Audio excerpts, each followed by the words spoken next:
Hey, and welcome back to C-Train Station. I'm C-Train. This is the makeshift station. This is the station, okay? We're going 2-2 on this.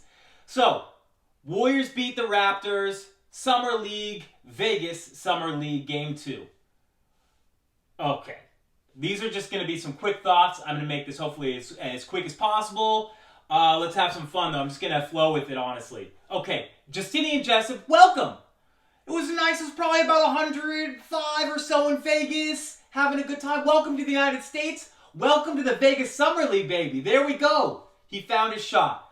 Let's see how many corner threes we can get him in the next couple games. Let's see if we can get his mid-range jumper going as well.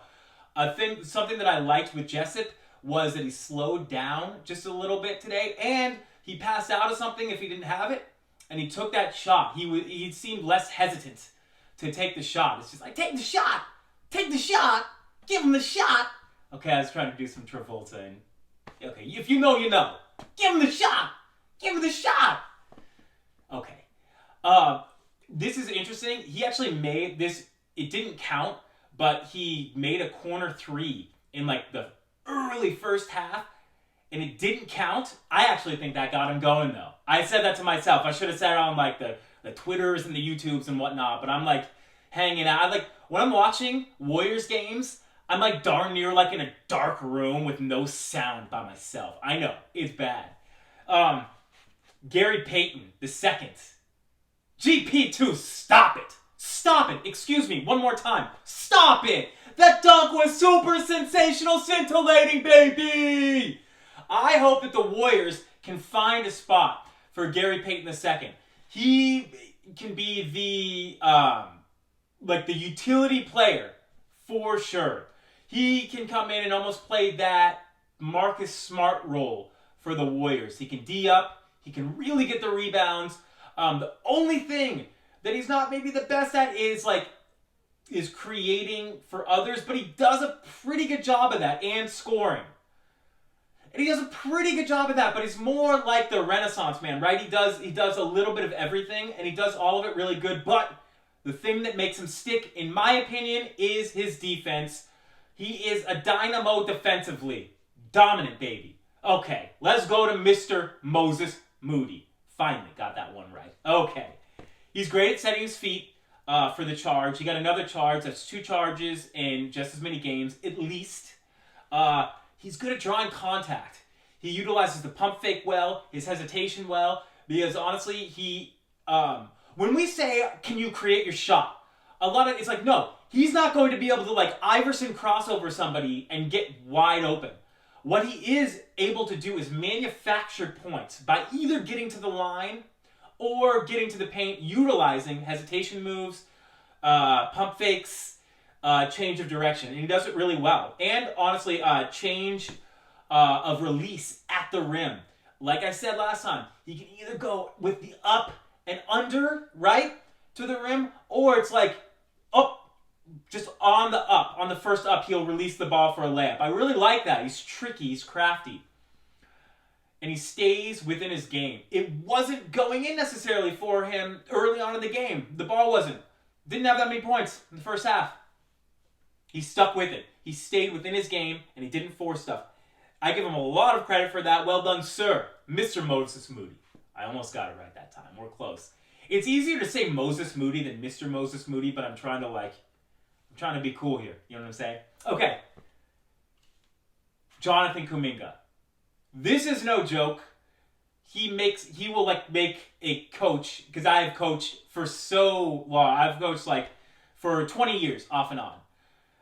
He brings a tear to my eye for multiple reasons. Let's go over it though. He has highlight misses. Are you kidding? Let's make a highlight reel off of his misses. Those are ridiculous. And by the way, can we not agree that my nickname of Thunder, I don't know, maybe it resonates a little bit because he has thunderous dunks and because he can't be stopped going to the lane? Okay. Highlight reel misses. He's unafraid of the moment. I'm not sure, everybody has fear or whatnot, right? That's fine. But he plays seemingly fearlessly. He plays with no fear. I love it. He's not afraid to not like get combative, but to rise to the challenge. And that is the thing that I always say, and I'll say it again. And I'm going to say it right now. When the moment gets tough, under stress, tension, pressure, STP, Kuminga rises up and he tries harder. Is he going to always succeed? It doesn't necessarily matter because he's always going to be trying his hardest. And honestly, that's all I can ask for, right? Did you see his touch pass? There was an alley-oop opportunity and he touch passed it to Cam Oliver. Wow. I don't think Oliver made the bucket. I'm not sure exactly what happened off of it, but he has the awareness and the ability and the touch. He's a good passer. He's a good passer. He's not great, but he has the vision and the ability. And I think that he's definitely going to get there. And he's willing, right? You do everything you want. If you don't pass it, you don't pass it. He is a willing passer. He is so strong. They were commenting during the game, the broadcasters, how Brian Shaw, coach of the G League Ignite, and I believe Oakland native, dare I say probably at least Bay Area native, he said that Kuminga, at 18 years old, and a fresh 18 years old, was like the strongest person on the G League team. That resonates. That man can hold his own. I mean, he literally catches it in the post, almost high post, takes one drop step, and tries to tomahawk dunk it. I like that. Didn't make the dunk. I don't care. Don't care. Doesn't matter to me, honestly. It's about that effort and initiative. The dunks will come. Another thing that I really, this is another thing that I like about Kuminga that tells you about who he is, right? Is after the game, he put everybody else over. He put all of his teammates over, and that's what you love to see. That's actually what makes a champion and a good teammate. He was interviewed and he said, you know what? We're trying to get all these guys touches. We're trying to make everybody look good and win the game. Okay, I got an idea. That's like literally the perfect thing to say. He said that his other teammates are trying to make the league as well, so it was up to everybody to make everybody look good.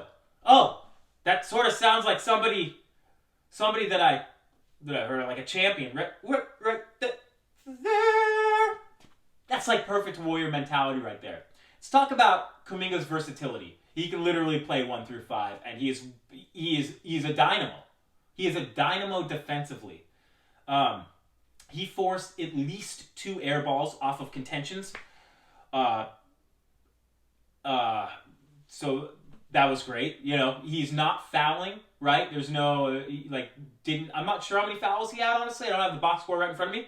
But he forced 2 air balls by contesting 3-point shots. That's what we like to see, without fouling. Period. Great defense. Amazing. Where do we go?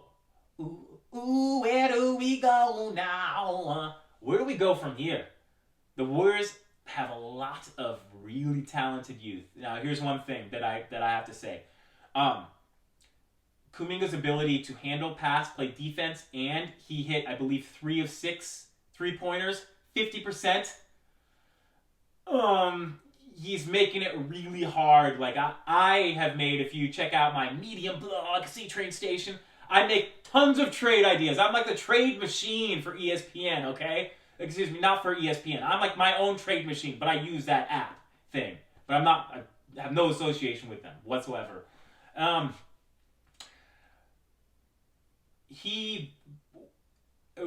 question is this.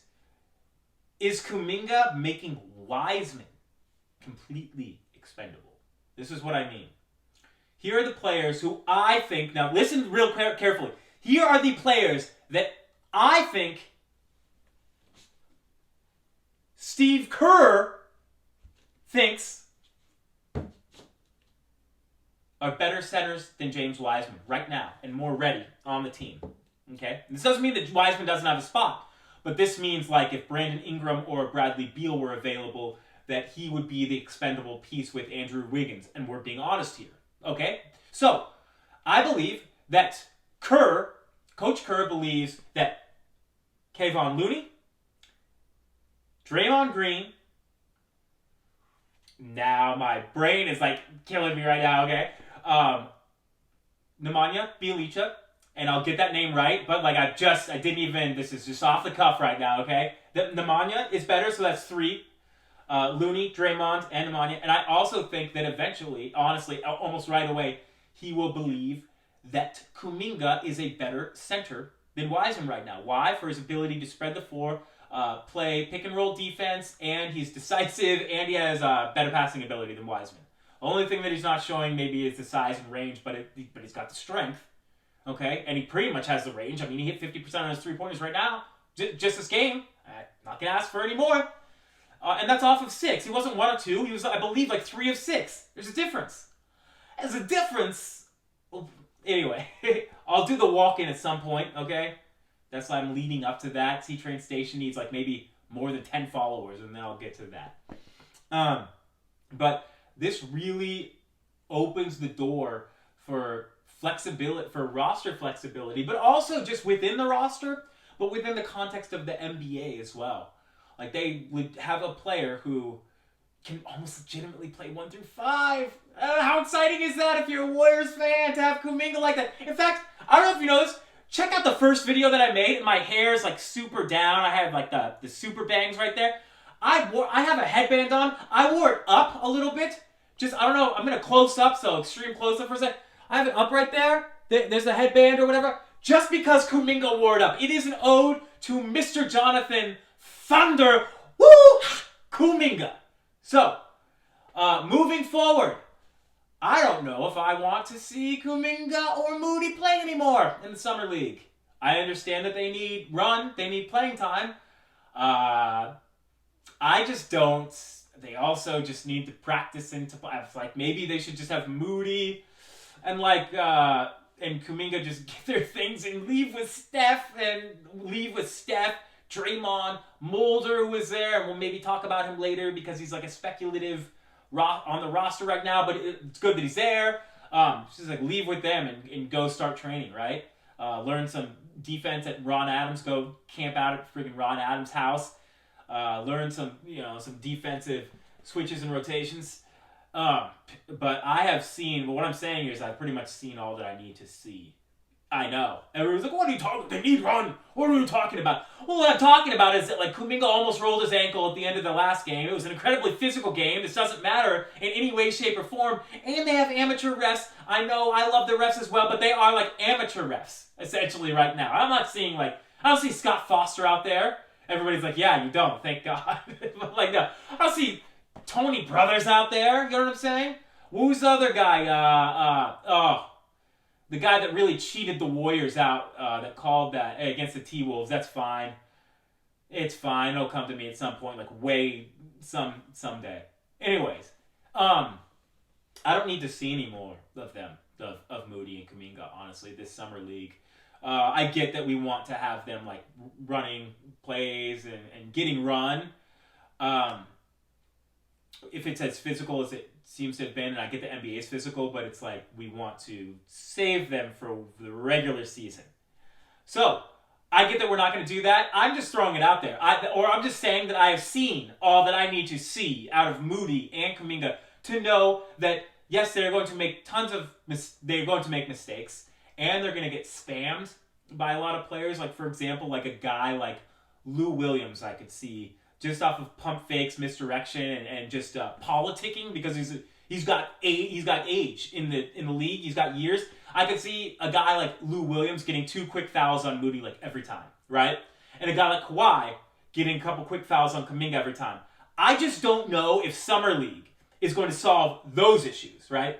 I think that like we've almost seen as much as we need to. I love them though. I love seeing more of them. Warriors fans should be pretty stoked, and not just because of the talent, but honestly, like, and gosh, I can't believe that I'm saying this. This is ridiculous. This is like a Warriors fan to say. But yeah, because of like the culture. Kuminga was literally putting his teammates over. An 18-year-old was doing that in an interview. These guys are playing defense. They're taking charges. I'm really, really impressed. And it is up to the Warriors. It's up to the Warriors culture. It's up to the coaches, the administration. Honestly, us fans to support who's on the team. And I get it. We can critique them too, right? I will critique them. You can count on that. But we also need to support them. They need to be like they're literally 18 and 19-year-olds. So give them some support. Let's go with some good, positive, non-derogatory nicknames. And hey, choo choo, Warriors fans. Choo choo.